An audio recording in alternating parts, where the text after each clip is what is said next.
Onion sur la papa, badon, on a vu son temps, il y biso tikoyo domi pesa na makamonisa boni domi pengo isa keke nyonso komona yo ekoye mama na biloko na biso mama yo nde ozali mama ya mabota tika watango ekoki ameka lobaki akoningisa mokili tango wana oyo ezali te maloba nyonso papa alobaki eza kokokana 100 ans ekobota makambo ebele. Vendredi 21 juillet 2023 na village Congo na mboka ya Nkamba na occasion ya anniversaire de naissance ya papa Joseph Biangenda, conseiller direct ya tata mokonzi ya Boulé, to retrouvé à travers vidéo oyo passion et détermination na ye na tina ya kolona pe kobokola kobotama papa na biso abana koyebisa biso te soki tata no aza envie koyeba talo ya kwanga talo ya kwanga na koyebela yango ndenge nini ifo ozala na bilanga so ozala na bilanga te moyo oyeba talo ya kwanga ekozala te parce ngai tata na ngai papa de alungwana kiangani ye tango alobi nanga ke soko tangi na kopesa kado ngana bana okanze kado kopesa ngai ya mbongo oyi azwila nga lishete apesa ngai eti marco ya lishete alobi José nake kozwa kado na yo na mozole ngana na kilongo kona ngana kansaki kado nini okozwila nga na mozole ayela nga lishete alobi kado na yo yango lishete mana mona ke ishedi wapesinga maboko na ngai ne naza zene maboko ekosala nini ekobeba ote yango kaka mtezo bimisa makambo nyonso na bilanga tozomona sa lishedi okokokata eloko moko te sans Congo okokosala bilanga te lishedi yango bapesaka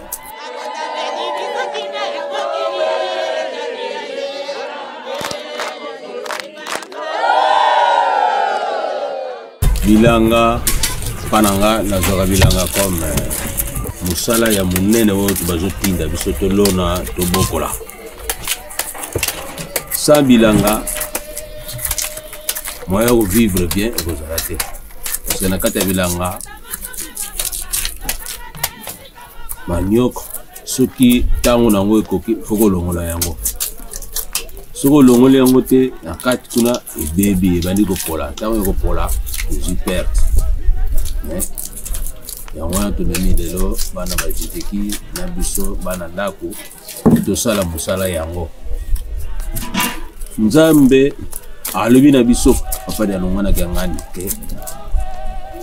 mopaya soki aye kotala na ndako soki oza na eloko ya kolia te mpona kopesa ye soki oye kotelela libumu bien okosalela kotelela na elongo yango wana baya batalaka ye na kolia alia biloko mpona ntango komela mai abandi koloba oyo ye aza nango mposa ayebisa biso sinon ngai lelo mbotama na ngai me papa Simoni Kimbangu alakisaka biso nzete ya linyoko donc nzete ya pundu yango alakisaka biso toza na pundu kuna toza na linyoko na se comme mpona kolela ngai naye kofete na zamba wana nasala sacrifice nanga akota bilanga mais na mokili mobimana koyebisa bango tozaka makasi na mabondele mipepe oyo nyonso ezoya na kati ya mokili ya mabe tolongola yango kaka susi na biso ezali ke nzambe asunga na kati ya mabondeli to réussir makambo tozolinga tosala na kati ya pays na biso ya RDC parce que soki biso nyonso toza bachômeur bakompagnie ezosala te bongo biso bakompagnie ya bilanga kasi ekokufa te balobaki tokolesa mokili moko tokolesa bongo na nini toza na mbongo te na oyo nyonso tozosala yango nde tokolesa mokili oyo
Na kombo ya tata mwana pe tata molimo mosantu papa biso bana na yo échantillon ya jeteki pe ya bakimbongiste banso mokolo mwalelo toyebi malamu ete ezali mokolo oyo ozwaki décision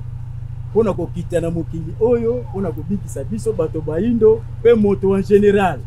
yango tomonaki ete ekoki koleka bongo te malamu toyemba tokumisa ona banzembo ndenge oyoki bana na yo bakumisi yo. Na occasion oyo ya anniversaire na yo papa to profiter kosenga papa otalela biso mpasi oyo ezingi biso na mokili kimia ezangi biso pose ezali tosalela yo menase na mpasi tokokoka te yango tosengi papa otiela biso kimia mpo ete tosalela yo na se na ntango Kimbangisme oye! Bon anniversaire!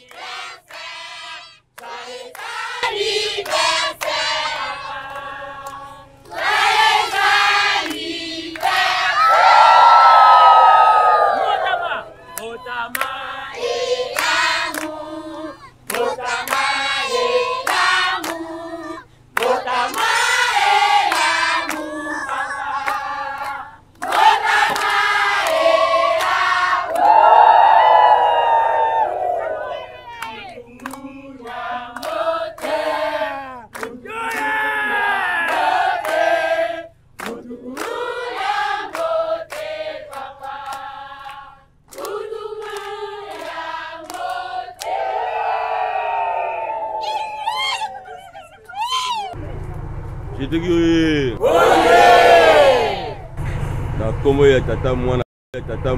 molimo centre na sepeli mingi ndenge boyambi ngai na kati ya zamboyo na mbotama na ngai nzambe asunga bino apesa bino makasi bitumbo eza na este otozoyoka bato bazomomba bato eza na kisasa mboka eza malamu te ezokende na suka likambo. Donc suka likambo elobi ke biso de tozala makasi na kati ya mabondeli tolongwa bitumba wana eza na kati ya mokili oyo toyokani ingeta papa. Merci beaucoup. Merci.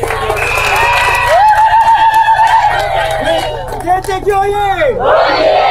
Tikato yamba message ya siki oyo tata na biso apesi biso na kombo misatu ya bule. Na kombo ya tata ya mwana ya tata molimo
IDEA,